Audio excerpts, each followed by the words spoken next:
নমস্কার, আমি ডাক্তার রামকৃষ্ণ পাত্র। আমার এই আরোগ্য চ্যানেলে এটিই আমার প্রথম নিবেদন। আমার এই চ্যানেলের উদ্দেশ্য একটু স্পষ্ট করে দিই।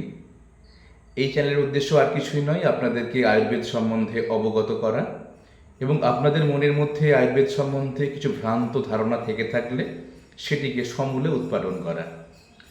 আজকে আমি যেগুলি আলোচনা করব সেগুলি হলো এই আয়ুর্বেদ শাস্ত্রটির বয়স কত, কবে উৎপত্তি হয়েছিল, কোথায় উৎপত্তি হয়েছিল, এই শাস্ত্রটি কি কোনো বৈজ্ঞানিক ভিত্তি কিছু রয়েছে, দিন দিন কেন এই শাস্ত্রটি জনপ্রিয়তা হারিয়েছে এবং আপনারা আয়ুর্বেদিক চিকিৎসা করাতে চাইলে কোথায় গিয়ে চিকিৎসা করাবেন।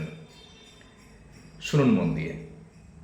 এই শাস্ত্রটির বয়স প্রায় 5000 বছর, অর্থাৎ খ্রিস্টের জন্মের প্রায় 3000 বছর আগে এই শাস্ত্রটি উৎপত্তি লাভ করেছিল।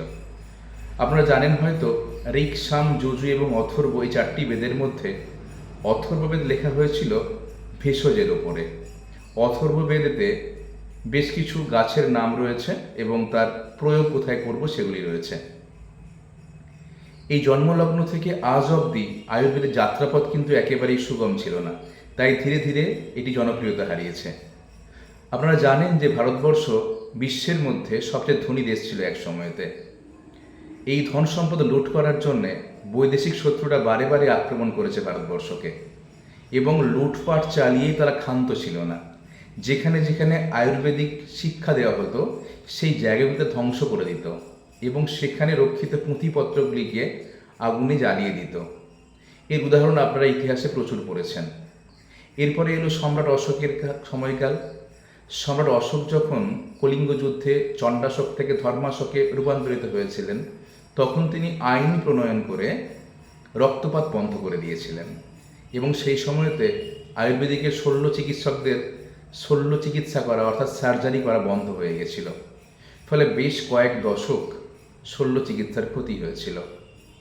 এরপরে আরেকটি গুরুত্বপূর্ণ কারণ বলি। যখন ব্রিটিশদের সময়কাল শুরু হলো, ব্রিটিশরা এদেশে আসার পর আয়ুর্বেদ শাস্ত্র পাঠ করলেন যখন, তারা দেখলেন এটি অত্যন্ত সমৃদ্ধ চিকিৎসা শাস্ত্র, যেটি বিশ্বের মধ্যে সবচেয়ে প্রাচীনতম চিকিৎসা শাস্ত্র।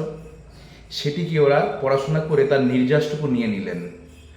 আজও জানবেন, বলা হয় ফাদার অফ সার্জারি হচ্ছেন সুশ্রুত, যিনি সুশ্রুত সংহিতা লিখেছিলেন।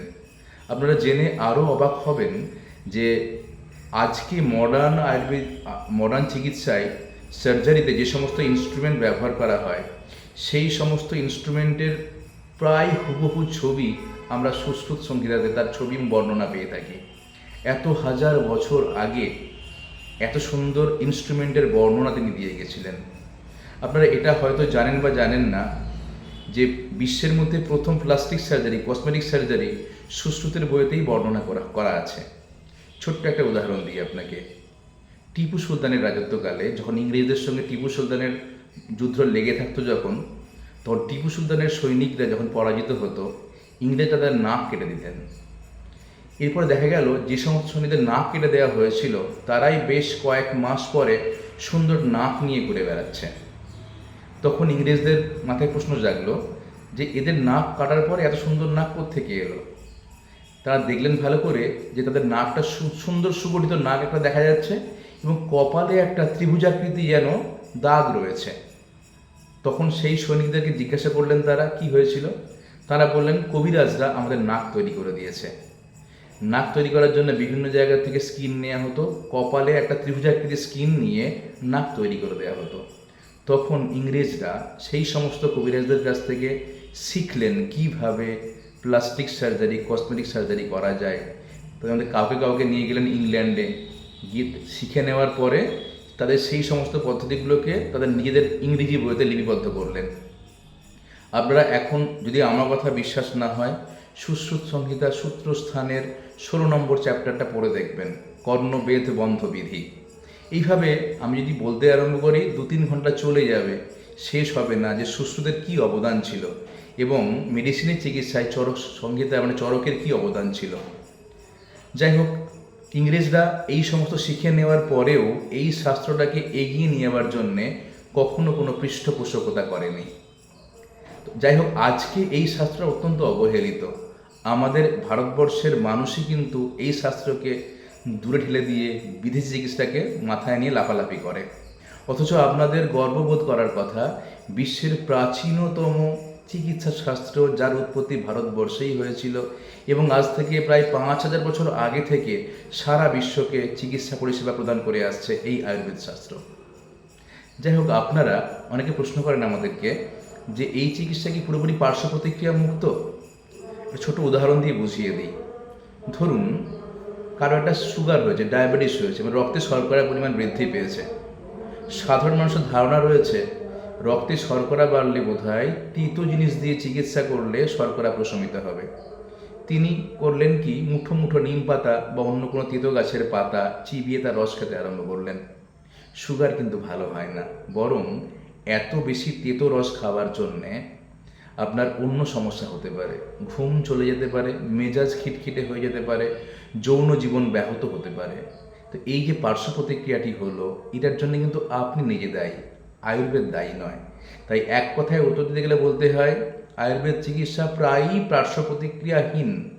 যেটুকু পার্শ্ব প্রতিক্রিয়া হতে পারে সেটি আপনি ভুল চিকিৎসকের কাছে চিকিৎসা করানোর জন্য হতে পারে। কাজেই চিকিৎসা করানোর জন্য সঠিক চিকিৎসকের দ্বারস্থ হতে হবে আপনাকে। পশ্চিমবঙ্গেতে আন্ডার গ্র্যাজুয়েটের জন্য একটি সরকারি কলেজ রয়েছে আয়ুর্বেদ পড়ানোর জন্য, একটি পোস্ট গ্র্যাজুয়েট সরকারি কলেজ রয়েছে, ফার্মাসির একটি সরকারি কলেজ রয়েছে। এছাড়াও বেসরকারি 2টি কলেজ রয়েছে আন্ডার গ্র্যাজুয়েটের জন্য, ফার্মাসির জন্য কলেজ রয়েছে। সেখান থেকে যারা পাস করছেন আপনারা তাদেরকে নিয়ে চিকিৎসা করান। এই মুহূর্তে পশ্চিমবঙ্গ সরকারের বিভিন্ন যে লেভেলের হসপিটাল রয়েছে, ব্লক লেভেল হাসপাতাল, গ্রামীণ হাসপাতাল, ডিস্ট্রিক্ট লেভেল হসপিটাল, বিভিন্ন জায়গাতেই কিন্তু সরকারি চিকিৎসকরা পোস্টেড রয়েছেন। সেখান থেকে আয়ুর্বেদিক চিকিৎসা বিনামূল্যে পরিষেবা দেওয়া হয় এবং ওষুধপত্রও কিছু কিছু বিতরণ করা হয়ে থাকে। আপনারা সেই সরকারি জায়গায় চিকিৎসা করান, আর যদি বেসরকারি জায়গায় চিকিৎসা করতে চান তাহলে দেখে নিন যাকে দিয়ে চিকিৎসা করাচ্ছেন তিনি ইউনিভার্সিটি থেকে স্নাতক বা স্নাতকোত্তর কোনো ডিগ্রি লাভ করেছেন কিনা। আমার কথাগুলি ভালো লেগে থাকলে আমার এই বার্তাটি ছড়িয়ে দিন, যাতে আমার উদ্দেশ্য সফল হবে। আজ এটুকুই, ভালো থাকুন সকলে। পরবর্তীকালে আমি সিরিজ অফ ভিডিও দিতে থাকবো, দেখুন। ভালো থাকুন সকলে।